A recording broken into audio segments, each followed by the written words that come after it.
Toxurubella SMP herpes ini masyarakat masih awam sekali.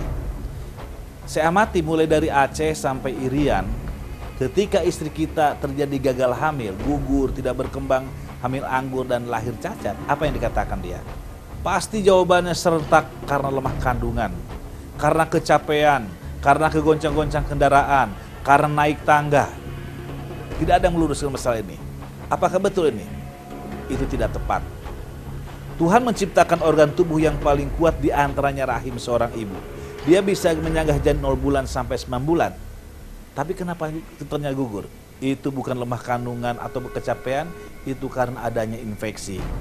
Ada virus dan parasit, yaitu toxoplasmosis, rubella, CMV, dan herpes. Nah, toxoplasmosis sering disebut dengan virus kucing, dan penularan pun di masyarakat tahu dari bulunya, ya, dari ekor dan sebagainya. Nah, karena kenapa? Masyarakat memang tidak punya pengetahuan, ya.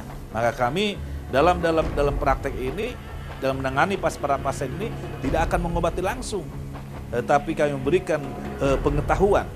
Diadakan seminar-seminar, harus ikut seminar dulu supaya dia paham tentang kondisi tubuhnya.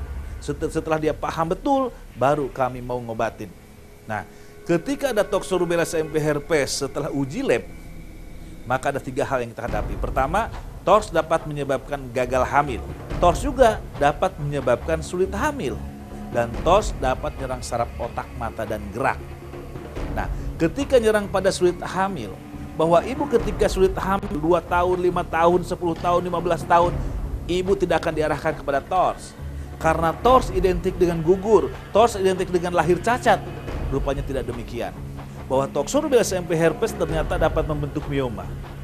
Ketika mioma itu dia menempel pada tuba Pavlovi, sehingga ketika sel telur yang sudah matang dia bergerak, tidak bisa bertemu spermatozoa karena ada penyumbatan tadi, sehingga ibu tidak bisa hamil.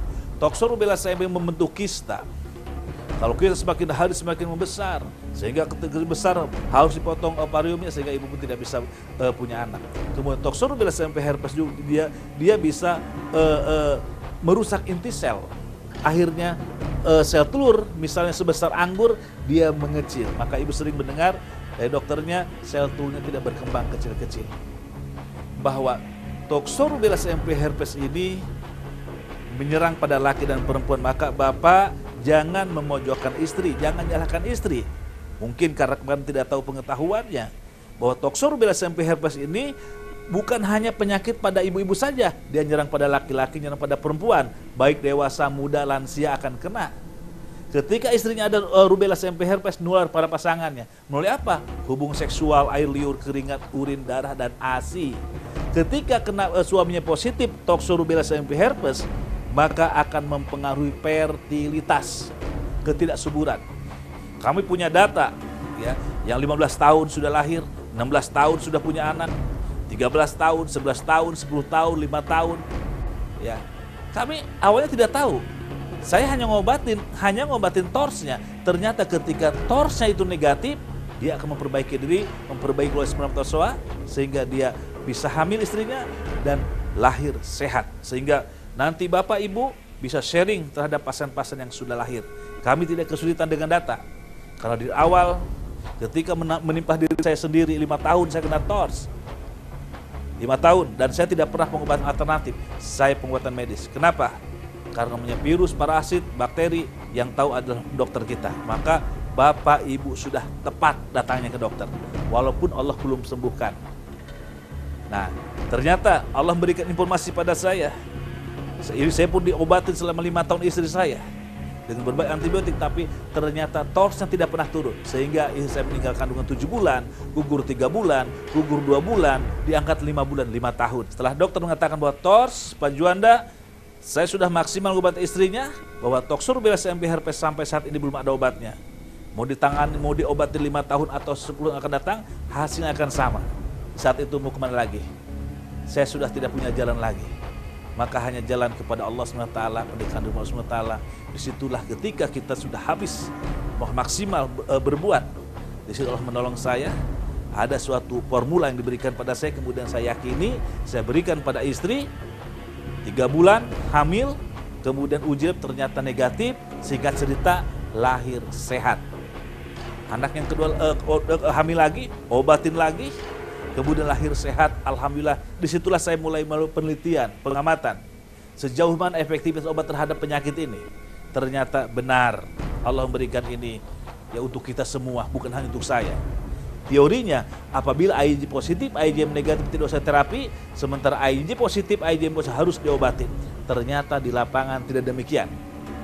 Nah, kemudian saya mengalami penelitian, melakukan pengamatan penelitian selama 3 tahun, dapat 109 orang.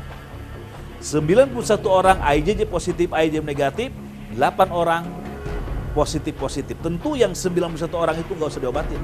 Teorinya mengatakan nggak usah diobatin, ternyata 1-12 kali dia gagal hamil. Maka kita obatin, ternyata di mana IgG positif, IgM negatif, IgG negatif, IgM negatif, dia hamil sehat, lahir sempurna 96 sampai 99. Nah, dari 109 orang yang sudah lahir, saat ini udah ribuan pasien saya yang dikatakan dengan saya menyebut dengan cucu saya, karena setiap punya kewajiban pasien-pasien saya ketika masuk dan ikut seminar, maka dia harus mengikuti saya.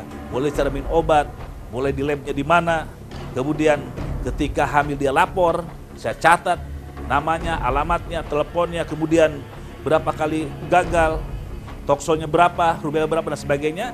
Ketika hamil lahir pun dia lapor pada saya. Nah, ketika tumbuh kembang iso bagus, maka ketika ada telepon dari pasien yang lain, dia kewajiban untuk menerima telepon tadi, ceritakan pengalamannya, berikan informasi, berikan motivasi, dan yakinkan kepada pasien berjalan, sabar Bu, ini ujian Allah SWT. Insya Allah Allah akan berikan seperti Allah berikan kepada kami. Sehingga yang mendengar tadi, dia berbahagia sekali, ya, sehingga merasa bermanfaat itu ibu yang tadi. Nah, kata Allah, sebaik-baik manusia yang ada manfaatnya untuk orang banyak.